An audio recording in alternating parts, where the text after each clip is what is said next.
नमस्कार मित्रों, मैं हूं आपका दोस्त कालू माली। आप जुड़े हो मेरे चैनल से। साथियों, आज अपने साथ भूर सिंह लंगेरा, जिन्हें कौन नहीं पहचानते हैं, राष्ट्रवादी है और भाजपा के वरिष्ठ नेता है। अभी करीब 10-15 दिन हैदराबाद का दौरा करके आए हैं।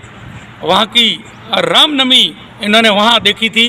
वहाँ की रामनवमी कैसी थी और यहाँ पर कैसी है, तो चलो भूर सिंह जी लंगेरा से जानकारी लेते हैं और सुनते हैं रामनवमी के बारे में। भूर सिंह जी नमस्कार। नमस्कार कालू। भूर सिंह जी, अभी करीब 10 दिन वहाँ आप हैदराबाद के दौरे में रहे हो बाप जी के साथ। वहाँ की रामनवमी को आपने देखा है। वहाँ की रामनवमी में यहाँ की रामनवमी में कितना अंतर है? देखिए कालू जी, पहले तो मैं इस रामनवमी को बाड़मेर नहीं रह सका, इसलिए सभी राम भक्तों से माफ़ी चाहता हूँ और सभी राम भक्तों को मेरी तरफ से जय जय श्री राम। अब मैं बताना चाहूँगा, सर्वप्रथम तो पूज्य गुरुदेव हिंदू हृदय सम्राट राष्ट्रवादी क्रांतिकारी संत भोमाराम जी के चरणों में नमन। तो मैं भोमाराम जी को धन्यवाद देना चाहूँगा कि वो मुझे अपने साथ हैदराबाद लेकर के गए थे। लेकिन मैं आपको एक बड़ी बात बताना चाहूँगा, हैदराबाद के बारे में हम लोगों ने बहुत कुछ सुना था। जब भी हमारे दिल दिमाग में हैदराबाद का नाम आता था तो हमें एक ही तस्वीर नज़र आती थी कि हैदराबाद उस दाढ़ी टोपी वाले का गढ़ है ना, उस बैरिस्टर नहीं टेरिस्टर, उस टेरिस्टर का गढ़ है, ऐसा हमारे दिमाग में आता था। जब भी हमारे दिमाग में हमारे सामने हैदराबाद का नाम आता था, हमें यही लगता था कि हैदराबाद ओवैसी का गढ़ है। और हम जैसे वहाँ पहुँचे, मैंने वहाँ का नज़ारा देखा तो क्या बताऊँ, मेरा सीना गर्व से सोड़ा हो गया। और मैं आपको दावे के साथ कह सकता हूँ, हिंदू राष्ट्र का उदय हैदराबाद से होगा और जिसका आगाज़ रामनवमी को हो चुका है। रामनवमी की जो शोभा यात्रा हैदराबाद से निकली, लगभग 5 लाख की जनसंख्या, 5 लाख की संख्या में राम भक्त, और इतना उत्सव शायद हैदराबाद के लोग रामनवमी को जिस तरह से मनाते हैं उस तरह से हम तो यहाँ लोग होली दीपावली भी नहीं मनाते। और बात अगर हिंदुत्व की करें तो मुझे लगता है इतने दिन हम अंधेरे में थे, हमें लगता था कि बस हिंदुत्व हमारे यहाँ ही है। वास्तविक हिंदुत्व क्या है? हिंदुत्व के लिए लोग मरने को तैयार है, हिंदुत्व के लिए लोग अपनी जान देने को तैयार है। और वास्तविक हिंदुत्व देखना है तो आप भाग्यनगर चाहिए, हैदराबाद नहीं। अब वो हैदर का हैदराबाद नहीं, वो अब भाग्यनगर होगा, राम भक्तों का भाग्यनगर होगा।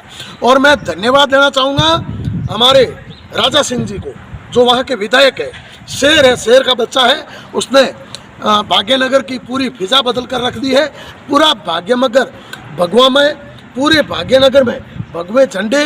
वहाँ पर कोई ओवैसी फोवैसी, छोटे मियाँ बड़े मियाँ की कोई क्लास ही नहीं लगती, ठीक है। और मैं भी वहाँ पूरे मान सम्मान स्वाभिमान के साथ अकेले घूम के आया। मैं आपको एक बड़ी बात बताना चाहूँगा, मैं यहाँ से निकला तो मैंने एक पोस्ट डाली थी कि हम भाग्यनगर की धरा पर आ रहे हैं ओवैसी की साथी में भगवा झंडा गाड़ने के लिए। तो मुझे कुछ ओवैसी के समसों ने धमकी दी कि यहाँ आकर के दिखाना। कुछ लोगों ने कुछ बोला तो ओवैसी ने मेरे खिलाफ नोटिस निकाल दिए, हैदराबाद के ये आना नहीं चाहिए, ये भावनाएं भड़काएगा, वो भड़काएगा, ऐसे करेगा, ये हैदराबाद नहीं आना चाहिए। ओवैसी ने नोटिस निकलवाए मेरे खिलाफ। लेकिन मैं पूरे गर्व के साथ भाग्यनगर गया, वहाँ की सड़कों पर अकेला घूमा, मज़े से पूरा आनंद लिया। और वहाँ 5 लाख की जो भीड़ थी रामनवमी में, जो रैली थी, उस रैली को पूरे गर्व के साथ एकदम शेर गर्जना के साथ उस रैली को संबोधित किया।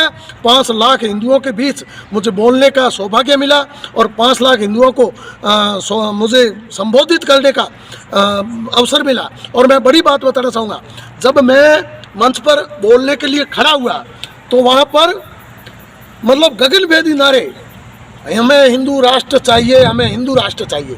यानी हिंदू राष्ट्र का आगाज़ हैदराबाद की धरती से हो चुका है। हिंदू राष्ट्र का उदय ओवैसी की साथी पर होगा, मैं आपको दावे के साथ कह सकता हूँ।